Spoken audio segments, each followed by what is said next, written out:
Welcome to the Concierge CPA. I'm Jackie Meyer, founder of the Concierge Accountant Program and TaxPlanIQ software. This is a podcast for accounting firm owners and influencers who are pursuing world-class service. We discuss their path to excellence, their daily habits, and what influences them and their work. We believe that every person has a unique message that can positively impact the world. Stick around till the end of the show. We'll reveal how you can be our next guest. Let's go, y'all. Welcome to the Concierge CPA podcast. I'm Jackie Meyer, and I have Alton Bell with me today, and he is one of my top favorite students when it comes to coaching in the past.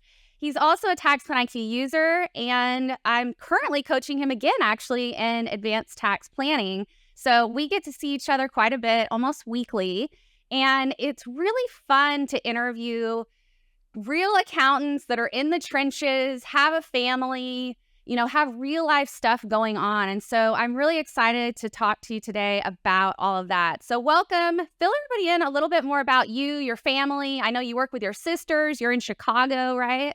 Yes. Thank you, Jackie, for inviting me on here. As you mentioned, founded this firm back in 2008, Bell Tax Accountants and Advisors. I'm here on the south side of Chicago, just south of Hyde Park. That's where the University of Chicago is.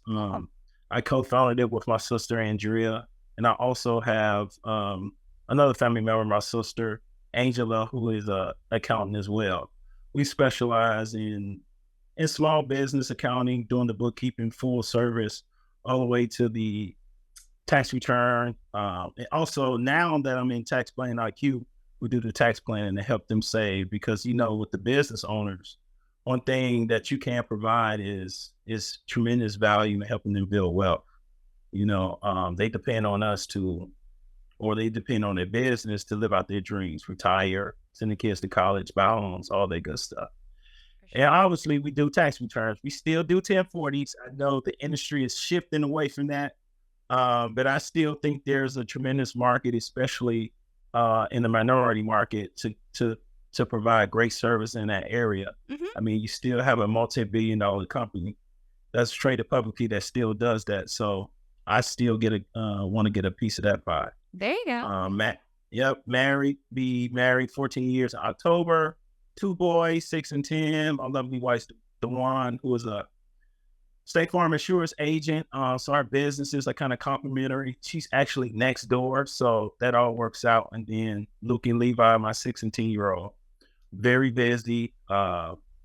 I'm an overpriced chauffeur, basically taking them to travel, right? To travel baseball practice. You do love to travel yourself too. I mean, I know y'all just did. Where did y'all go? Hawaii, or was it somewhere? Yes. Okay. Yes, cool. We went to Maui last summer. We went to Munich and Greece. Wow. So yeah. Did you take this the industry? Kids, or this industry is tough. Yeah. Was it just y'all, or did the kids come with you on the trips? The kids didn't come for the trips. Yay. That's even better. That's what I thought, but just making sure. Yeah. Okay. So many questions. Has growing this accounting firm been a smooth ride? Has it been super bumpy? Like, how would you explain your experience and kind of like lessons learned along the way? If any entrepreneur tells you that it's been a smooth ride, I'm not sure if they're really telling the truth. Right. It's just hard to believe. My accounting degree, I majored in accounting, but my first career path was in audit. I didn't have the passion for it. I knew I needed to do something better. So during that time I started, my sister was graduating college. And I'm like, hey, let's start a Kelly practice. So when she first came home from school to go to college, she was one of the first employee number one, obviously. Nice. And, we started off just doing 1040s. Okay. 1040s, and we grew it to that. And then, as business continued to grow, and as your colleagues start to grow and get, earn more money, start businesses, they start looking to you for that expertise. And that's why I moved over to the bookkeeping and providing that full CAS, as everyone says, client and accounting service, to my business. Okay. So how much did you charge for like your first 1040s? I'm always curious. Oh, wow. Man, back in those days, 2008, it was probably like, anything over $200 was a lot then. Right? Oh yeah. Okay. So I'll admit, I charged $150 for like the first 1040s I ever did. So yeah, don't be embarrassed. You buy $25, $175. $25. Yeah, I know, right? It's like you got to do what you got to do as an entrepreneur. So what piqued your interest in tax advisory, and like how do you define tax advisory? Because I think most people, not even accountants, understand exactly what we do, Well, it's a lot that goes into it, but right. But really from a tax advisory standpoint, I try to look at, their income and how they're gaining their income, and then their lifestyle, because you can build a tax plan around the way they're living. If they have kids, can you incorporate the kids into the business? Yeah. Do they like real estate? Do they own real estate? Can we tie that in to do some type of cost segregation, something of that matter? Love it. Is it an S Corp? Is it a C Corp? All these things to help save on taxes can help grow your wealth. We forget about this, or a lot of people forget about this when it comes to just entrepreneurs. They retire. You have a lot of entrepreneurs that retire with just a lack of adequate savings in retirement. Yeah. And I just feel like we're the heroes when it comes to that, because every entrepreneur I speak with, I'm like, hey, when you come on board with me, when we do our quarterly meetings or our annual tax planning meetings, I'm going to ensure that you have some type of retirement plan in place. Like, I'm going to do the tax savings, but I want to make sure when you finish doing all this entrepreneur stuff for the years that you have some money saved up so you can retire safely. Yeah. The statistics are pretty awful, especially for millennials now, on how much savings people have. I think it's like under like $500 average or something. It's really crazy. I remember some clients, even high net worth clients I worked with at my firm, would be like, retirement planning? I don't believe in retirement planning. And I'm like, what does that even mean? Like, you're not going to retire or what? Like, what's the deal? But yeah, there's a lot there. So, what do you enjoy doing the most in your practice?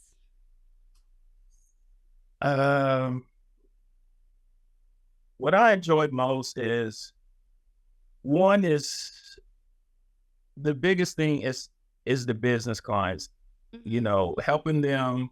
Once you show them the actual dollar amount that they save, and that's the big thing that I like about TaxPlanIQ, is you're able to pull out this report and say, this is how much money you're going to save over the next 5 to 10 years. Yeah. And some of the looks on their face, they're just like, they're just so grateful. And I've gotten great gifts for that. Nice. So that's one of the most impactful things. And then the second thing I would say is developing my employees. I love employees that come on board, that's tied in with your vision and mission. It just helps you and then grow. Love it. Yeah. Okay. So showing the tax savings. All right. I get that. And working with business owners. I love it. Okay. Do you niche at all, or do you just kind of take general businesses across the board? We do. We semi-niche, and it's helpful. So some of the industries that majority, if I look across my businesses, is mental health therapists, daycares, dentists, and state farm agents, because my wife is a state farm agent. So yeah, I hear that. I know that business in and out. Pillow talk and just going over to her business and everything else. So yeah. Cool. So I didn't realize you did mental health. I love that. Um, Yeah. oh, I remember what I was That going to say. industry has skyrocketed since COVID. COVID. Like, Yeah. yeah, I think I had one or two before COVID. And then, their businesses just kind of took off and, they're all within the same center of influence. And, the referrals were crazy after that. And it's pretty straightforward. It's, and they're great to work with because mental health clinicians, they're trained to listen, right? They listen Yeah. to their client. And so you don't have like this arrogant, whatever type of corporate exec or whatever executive or high net worth person. Yeah. I love They that. really Yeah. listen and take heed to whatever advice you're giving. And the next time you meet with them, they're actually took place. They put it in place. So I'm just like, man, these ladies are great to work with. That's cool. It's Yeah. been a joy. There's certain industries I kind of refuse to work with just because I had one bad experience, like with an attorney or a doctor, because yeah, they can be a little into themselves and think that they know better than everybody else. But of course, we know everything, so they need to listen to us. Um, yeah. But circling back to the tax savings you can show the taxpayer and client, I do want to mention I'm really excited about this. I'm working with AICPA right now to kind of mass release the ROI method of value pricing, which is the visualization that we do in TaxPlanIQ. And this is really, I think, revolutionary for our industry because it's pricing up front to align the results for the client. And accountants have so much going on. It's so hard to get them to focus on this value added proposition around tax advisory. Clients are so scared about the word tax and planning and putting those together. And so the method is just makes things so easy. Like you said, I mean, they're like, well, why wouldn't I do this? Right. So I'm really, really excited about that. I'm hoping we get something out this year, but, the AICPA is a little slow. So we'll see. I mean, CPAs, EAs, accountants, we're difficult to shift. So that mindset of shifting is very difficult. I mean, and I was one of them. Before I got into increasing my prices or charging by value, or just realizing that the value that I bring, it takes you a minute to go from that mindset set shifting to say, hey, this is what I got to charge. I can't charge. I have people call asking about a $200 tax return. I'm like, no, that's impossible. That's something we don't do. Even if I have an intern, they're not doing a $200 tax return for you. Right. It's just not happening. And even with the business owners, like, they try to come in and want to do it once a year, QuickBooks cleanup and all that. I'm like, there's no value in it. So let's try something else different. Yeah, for sure. Do you use a lot of interns? I typically have one every year. Nice. Yeah. Okay. I had two a few years ago and loved them. They bring like such a fresh perspective to the work. And then I totally forgot about it. And then we tried to recruit again and couldn't really find anyone local. Have you had trouble recruiting for interns? Yeah, well, it's always difficult, but you have to plug in with the local university and see. One thing I do like about them is I guess in this era, they kind of grew up taking classes on Zoom. So I pretty much recorded on Zoom how to do a 1040 for them. Nice. And it was amazing. Like, wow, like this is great. Like this, this one intern, she was pumping them out like just pumping them out like candy. Wow, like, that's awesome. Yeah, like you just giving it to her and she was scanning them, pumping them out. And I'm just like, look, I'm like, oh wow, like this really does work. So that was one way I was able to manage it to keep, because 1040s will distract you from the big thing of tax planning, of what you try to provide to some of those high net worth clients and also the business owner. So sure. Yeah, they're like a necessary evil for all of us, but it is what it is. And there's really cool ways to identify the tax strategies from the 1040. So I appreciate the 1040 for that side of things, I suppose.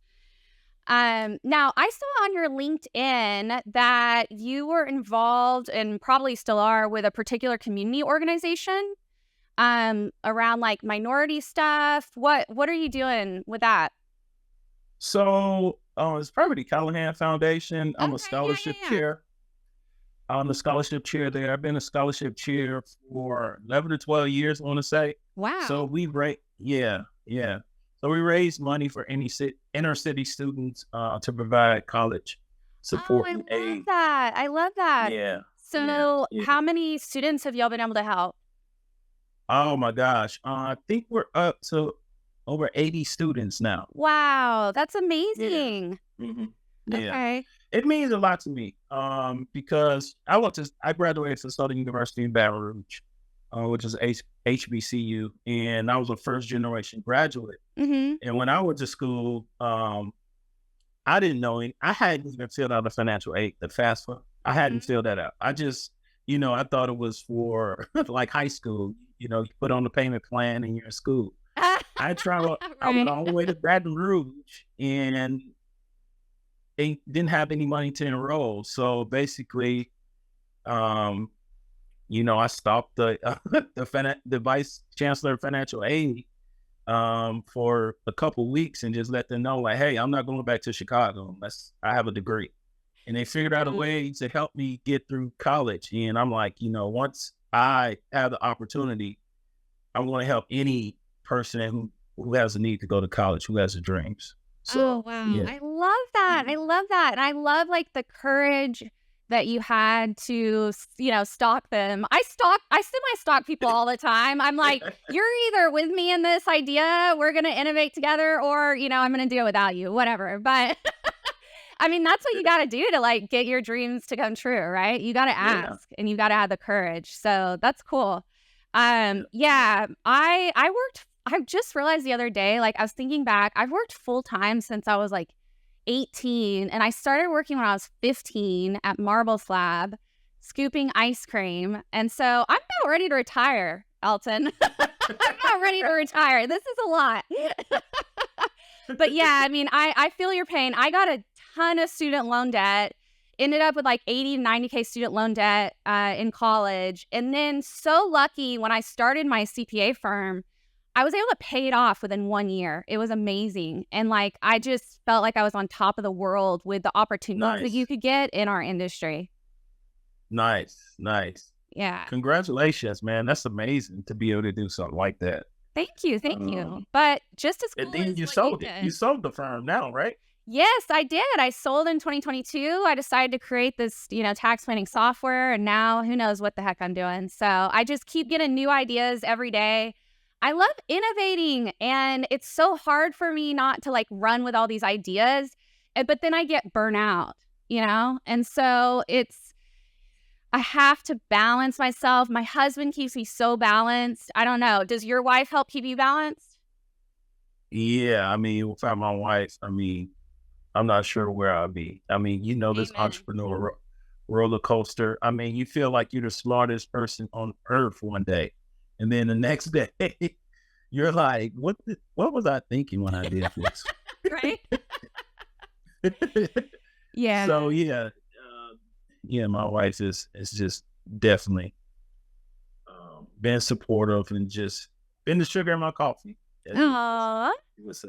Yeah. oh, that's sweet. I say that Mark is like my rock. I feel like he's like always just been stable when I'm like kind of like all over the place. And so hmm it just keeps things moving in like a positive direction. The other day I asked him like, "Hey, do you think I'm doing better with like work-life balance?" "I think I'm doing better." And he's like, "No, you're not. You just came up with this new spin-off business idea and you're about to like waste a ton of time on it." I was like, "Crap." Well, you need him to give you the real, right? Exactly. Oh, Um, yeah. I need that transparency for sure. yeah. Yeah. So, do you feel like you have balance between like work and life and the kids? Are you like, you said you're a chauffeur. Are you doing tons of sports or what?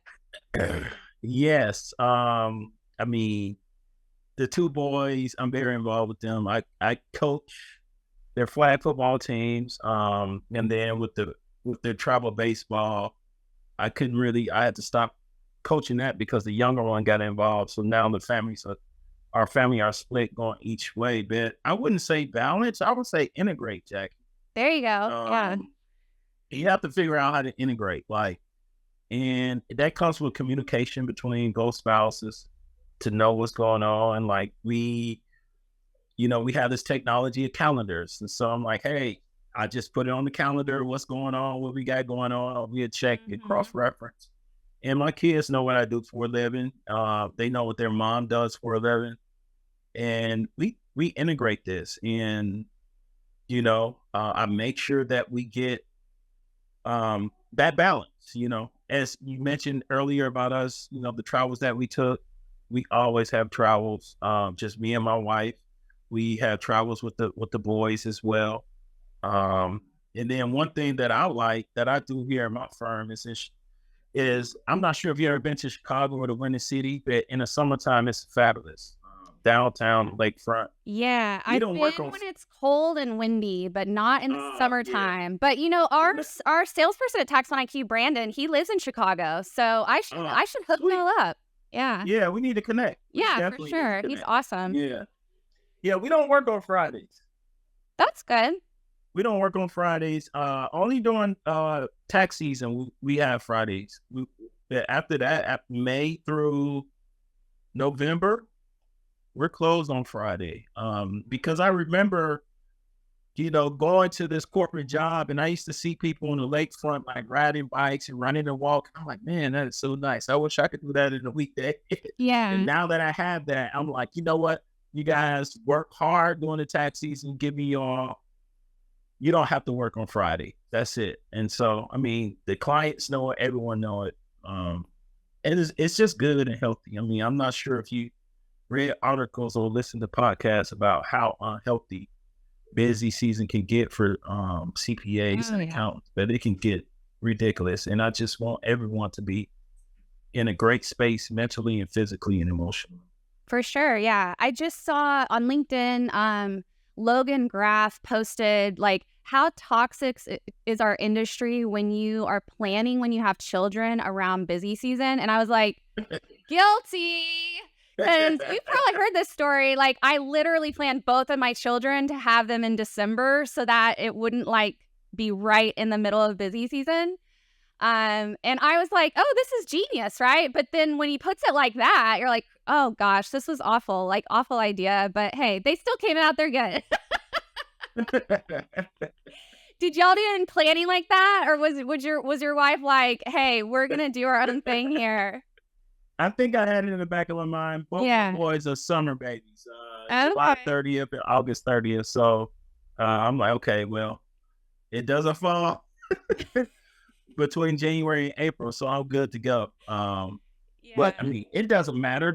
Once they're here, infants and toddlers, it never ends, right? Yeah, they're going to be sick. Something's going to come up. Yeah, for sure. So tell me a little bit more about what you like to do with your family and how you integrate the personal stuff with busy season. What are some tips that you've learned along the way of how to make sure you have good boundaries? I think one thing I did learn the first course I think I took with you and Chuck is just scheduling out your day. Yeah. And putting out some hard times. I'm a person, when it comes to in the morning, I like to do my deep work or deep thinking in. So I don't do Zoom meetings in the morning until after 2:00. Oh, okay. Because before then it's just I need to be flushing out something in my mind. I need to be reviewing or whatever it is. That's kind of a model that I stick to when it comes to that. So that's one boundary. And then now I take the understanding of we only have our kids up until they're 17. And so I'm just this is the season of my life that I'm just going to have to take some naps and spend as much time with them as possible. Yeah. and we can figure out the rest later when it comes to this business, because I don't want them hating me. Right. Yeah, I'm starting to feel that pressure a lot too, like even way more so than when they were babies because my kids are a similar age, 7 and 10, and they're forming their own personalities and they're doing their own thing. And like last night, I like wanted to hang out and they wanted to do their own thing. And I'm like, oh my gosh, have I lost them already? Like, but they're used to mommy working a lot or sleeping or, all those crappy things they say about you on the Mother's Day cards, like my mom sleeps a lot or takes a lot of baths or works a lot, and it's like very like damning. But this is definitely I think the time to like make sure that you're connecting with them. Okay, so time blocking, tell us more about that. Like if people are like, what does that really mean? What does your daily schedule look like? My daily schedule, I try to get up about 5:30 in the morning. Uh, you know, say a prayer, check the phone. It's almost a habit of checking the phone now, which is probably not a good thing.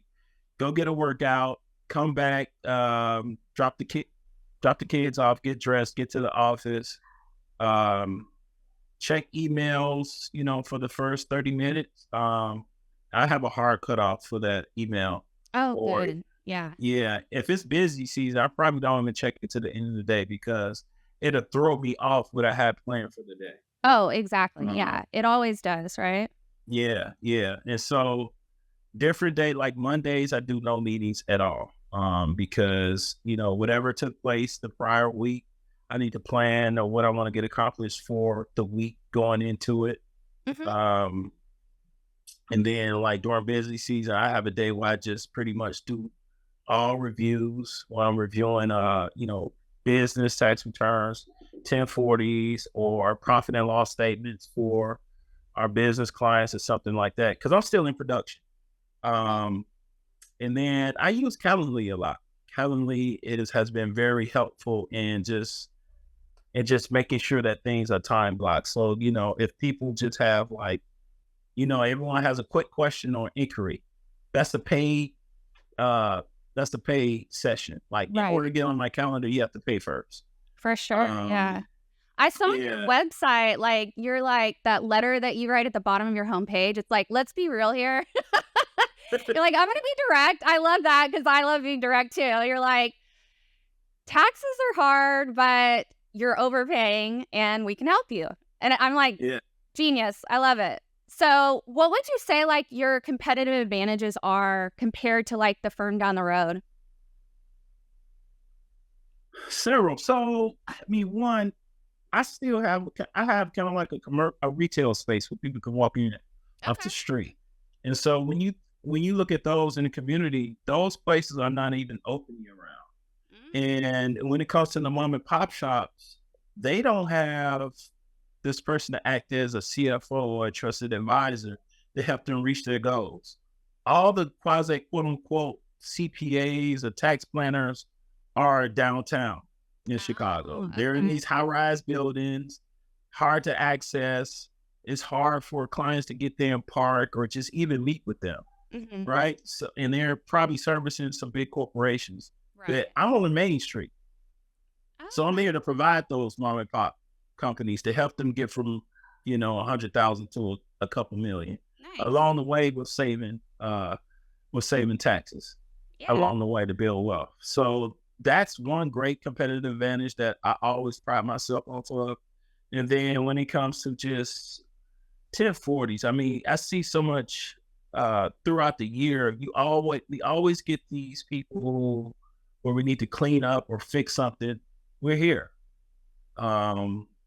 But they also have a realization that you got to pay the price to get the proper service as well. And so that's another battle that I fight. But at the same time, I have no shame about it. Yeah. Well, I'm sure you do, because we all do. You probably get a lot of people that come in the door and say, oh, everybody's a tax planner. I thought, my old accountant was doing tax planning for me for $200. And you're like, yeah, no, that wasn't tax planning. So there's a huge like education component to the value that you bring to the table versus, anybody down the road. I was trying to come up with like a statistic around how many U.S. taxpayers we have. What, like 170 million U.S. taxpayers? How many are probably overpaying in taxes? And I think it's probably like 95%, if not. Yeah, I think it's over 90%. That's overpaying in taxes. Yeah. So, and one thing in the last class that was very helpful and was going over, the high earners of W-2, because I have clients that are these tech jobs, engineer, computer science, and they pay well, and they don't have like other side businesses or real estate or things of that nature. But going through TaxPlanIQ and looking at some things of taking advantage of the employee benefits that they have. Nice. And digging deep into there and seeing like, oh, wow, they really can save about $5,000 a year times 7 years. Yeah, baby. It's $35,000 plus put into the S&P 500. It's like, okay, so we typically give this away, and talk about it, but like, when you can actually show this value and put it in front of someone's face and say, this is the reason why, the 1040 is $1,000 compared to right. 250, whatever, right. Somebody was doing out of their house. Yeah, for sure. No, those are great points. I'm trying to remember how we originally met. Was it at Engage, or did you just find me online, or how did we originally get connected? Do you remember? I think I just signed up for the course, Jackie. Okay, so just we just saw each other on social or something. Facebook, okay, AFI. I think the county enforcers. Yeah. So and then you probably got my email and. You're a guerrilla marketer. And... No. Well, we did have a bad marketing hire, and there were some too many emails that went out at one point, but not for you, not back in the day. Yeah. So yes, I like your website. I like how direct it is, and I like that you've got kind of a family business. I think that's super cool. Do you think your kids might get into this, or do you think they're going to do something totally different? I don't know. I know my oldest at one point, my wife was like, he's going to leave that business to you. And he was like, Bell tax, all that is going to be for me. It's like, yeah. So I don't know. I mean, I had my son, doing these different breaks and things like that. The oldest, he comes in here, he files documents, whatever paper files we have. He does some shredding, nice. Preparing folders. So I put him to work. I mean, education is expensive. So I'm like, hey, you need to be on payroll and you need to pay your own tuition. Exactly. Yeah. So you need to come on in here, sir. Let's get to work. So. Well, yeah, I mean, you can't just preach to the clients to hire their kids. You got to do it yourself, right? I mean, I do the same. So why don't you, just in case people are listening that don't understand all the benefits of hiring your kids in your business, you want to tell them a little bit about that? About the ins and outs of it? Or like, what are all the benefits? Like, why should someone hire their kid? What all can they do with that? Like, how does it help them? Oh man, there's so many tremendous things. Yeah. So from a dollar standpoint, you can hire your kid up to, I mean, you can pay them what you want, a reasonable salary. So let's just say that. I know on social media, everything else, everyone goes for the $13,000 for the standard deduction. Mm-hmm. That's great and all. You would get that deduction, and it's actually a tax savings to whatever your tax bracket is. And then from a federal standpoint, they won't owe any federal taxes, but it depends on what state you're in if you have to pay state taxes. Because here in Illinois, that threshold's over $4,800. So once I go beyond that, my son does kind of have a state tax liability. Okay. which is small. But at the same time, while you're saving on your tax bill, you could be saving for their retirement. You can start a Roth IRA or a Mm-hmm. traditional IRA and put that money in there for themselves. If your child is in private school, you don't get that great deduction as you should, paying that out personally. So if the child is getting paid, have them pay their own tuition, have them pay for their own travel baseball fees. Mm-hmm. Anyone who has a child that plays travel baseball knows how expensive it is. Right. If they could be an employee and pay for it, wouldn't that be great? Yeah, for That's sure. what that's a pitch that I put there. And then, as they get older, it can teach them some financial discipline. Let's not give these kids everything. Mm-hmm. Let's teach them some financial education along the way. Mm-hmm. So that's what I like about it.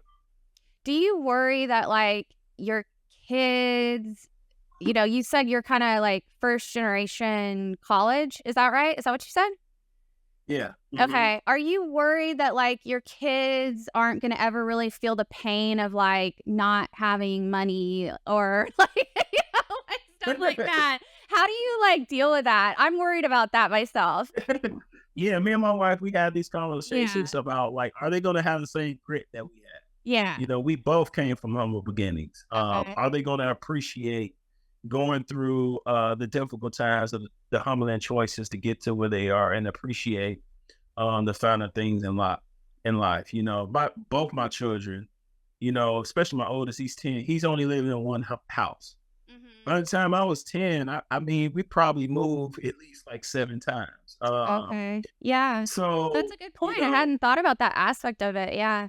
Yeah, so just they're living in totally different worlds, but we have discussions about making wise decisions with money instead of saying like, no, I don't have any money for that. I say, that's not a good reason to make that purchase. And I watch CNBC with them, and the ticker is going across. Oh, I'm like, what is that? And he's like, Roblox went up $2 today. I'm like, all right, great job. Okay, cool. Oh, wow, I love that. If there was a show that I don't know if anyone else would be interested in this, but I love like seeing the intricacies of like how we interact with our kids, how people do their holidays differently, like the little things about it, like I would have never thought to watch CNBC with my kids. They would like be very upset with me, but that's probably a problem in itself because I've spoiled it. So yeah, I gotta get. They're not watching full episodes. Like I have it on every morning when I'm cooking breakfast for them. Nice. Obviously, I try to limit the iPad. So before they eat and all that good stuff, let's watch this for a few minutes before you get into this app or whatever else device that they're about to get into. And they by default they just if they're not paying attention, it's in their ear in the background noise or something. Yeah. Hear Kramer or somebody. Yeah.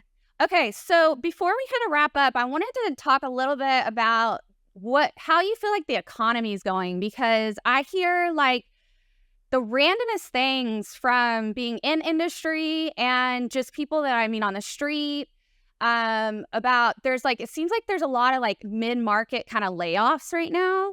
And it's really still hard to find people. And so I don't really know what to make of it. What do you think? What are you seeing? I'm hearing some rumblings about that. One thing I am seeing is margins are getting tighter with some of my clients. Mm-hmm.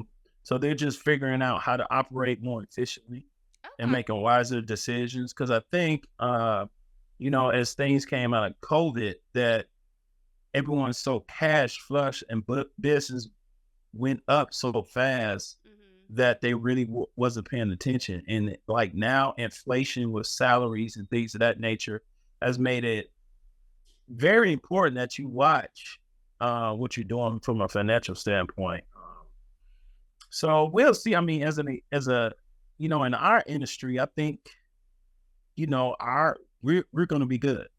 Yeah. Oh, yeah. We'll be fine, Either way right? it goes, as long as there's the election every 4 years, we're gonna be in business because the code is gonna change. Yeah.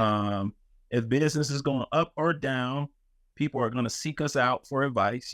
Business is up, how can I save on my taxes? Mhm. Business is down, what's going on with my numbers? And it, from a revenue standpoint to an expense standpoint that I need to consider. So either way it go, we still will be there to provide value.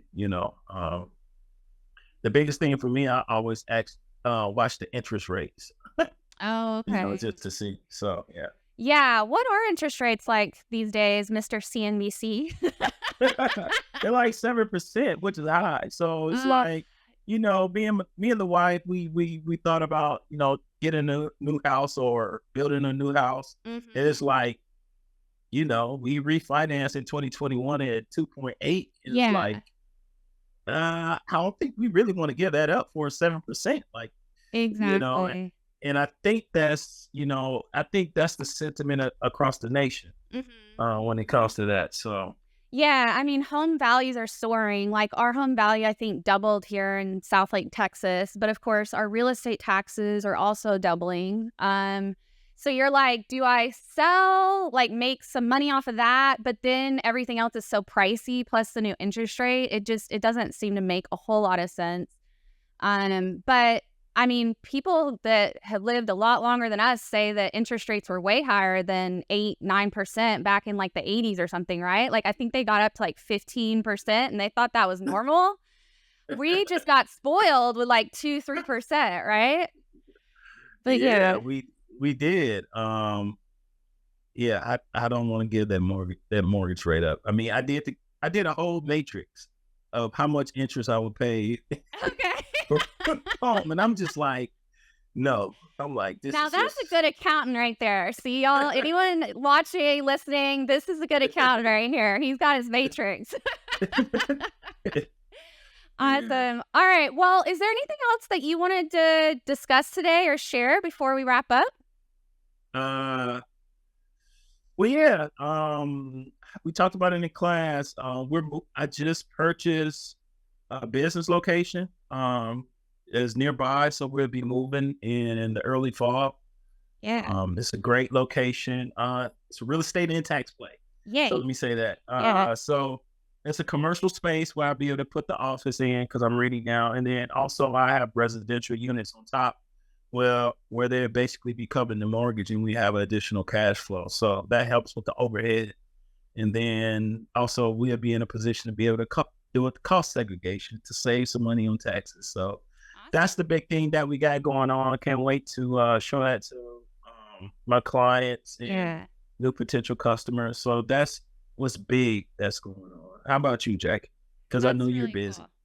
How do you Uh, balance all this? we're just chugging along. It's now our busy season because tax people are like looking into planning now. We just had a virtual summit. Were you able to hop onto that or no? No, Okay. that was my I'm like, Jackie's doing this summit on Friday. Yeah, It's I like the know, first warm right? day in Chicago. I'm just like, as much as I want to. Yeah, you gotta take advantage of the nice weather. I get it, I get it. But yeah, we had over 1,000 people register for the summit, which was Wow. really exciting because, just the feeling that like people are ready and willing to dive into tax planning and really give it their all for their clients is just exhilarating. So, we've got so many changes coming in the software. It's crazy, like automations and whatnot. And then, of course, I have all these spin-off ideas, but I'm gonna just try to keep it to myself because I've got like 6 speaking events in the next 2 weeks that I need to plan for. Mhm. Are you going to Engage? This will come out after Engage, but what conferences are you doing? I don't have anything planned. Oh, look at you, fancy Except for pants. PASPA. Only thing I got planned is PASPA. I'm a member of PASPA, so Okay, yeah, yeah, yeah. So you've yeah. you've been in PASBA for a few years now, is that right? Yeah, Okay, yeah. about 2 What would years. you, if accountants are listening, like how would you describe PASBA and like the benefits it brings to the table? Um, PASPA has been awesome. They're very open with sharing ideas of the how-tos, right? So, those very unique questions of how to make sure you meet production from an accountant, they've been very, very open in sharing those ideas. It is, different organizations I've been in that talk about what they're doing, but they may not show you how or tell you how. And so that's one thing about Passport has been very helpful for me from that standpoint. So, I spend a lot of money in professional development. I don't have no shame in that. Yeah. I went from initially, I read the EMF with Darren Root, and I joined Rootworks, and that kind of helped with my mind shift. And then I took the coaching course with you and Chuck, and that pretty much gave me this is whatever you're thinking in your mind, this is how you do it when it comes to, emails with DARBs and how to sell, blocking off on your calendar and things of that nature, how to carry yourself, how to conduct yourself when it comes to that. Then Passport is from a big ongoing revenue servicing standpoint, they've been very open with that. And then to tie it all in with TaxPlanIQ has just been, I just see the sky's the limit from this point. And it's just been great.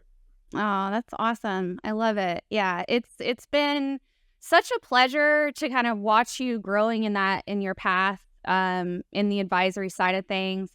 It's always fun when, we get to work together for many years like this. So hopefully I continue to get to be a little piece of your journey, because you have an amazing practice, you have an amazing family, you're an awesome person. And, so it's a blessing to be a part of your life for sure. Thank you. Same to you. I appreciate you, Jackie. Thank you. All right. Well, we're going to wrap up for today. Alton, how do people contact you if they have a question or want to reach out or connect with you? Oh, they can always go to my website, which is www.bell-tax.com. We're on the socials, Instagram, Facebook, Bell Tax Accountants. They can always call the office. I got an 855 number. It's 855-TAX-BELL. Oh, look at you. Yeah, it's 855-829-2355. So I got that brand, 855-TAX-BELL. So there's numerous ways to reach out to us. Social media, phone call, website. Don't hesitate. If there's something that we can't help you with, we can direct you to that person, but we'll be sure to service you when it comes to income taxes, tax planning, accounting, and bookkeeping. Love it. They're the place to be. Yep. Awesome. All right, cool. Well, thanks everybody for watching or listening today. We appreciate you and have a great day. Bye for now. Bye. Have a good one.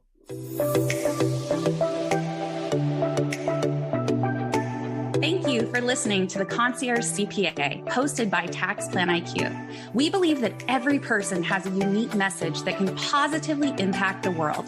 If you are a successful accounting firm owner or influencer who would like to be on this program, please visit JackieMeyerCPA.com, JackieMeyer CPA.com to apply.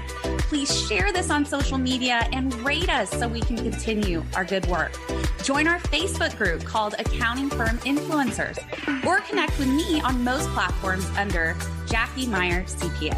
Thanks for being accountable to transforming our industry today.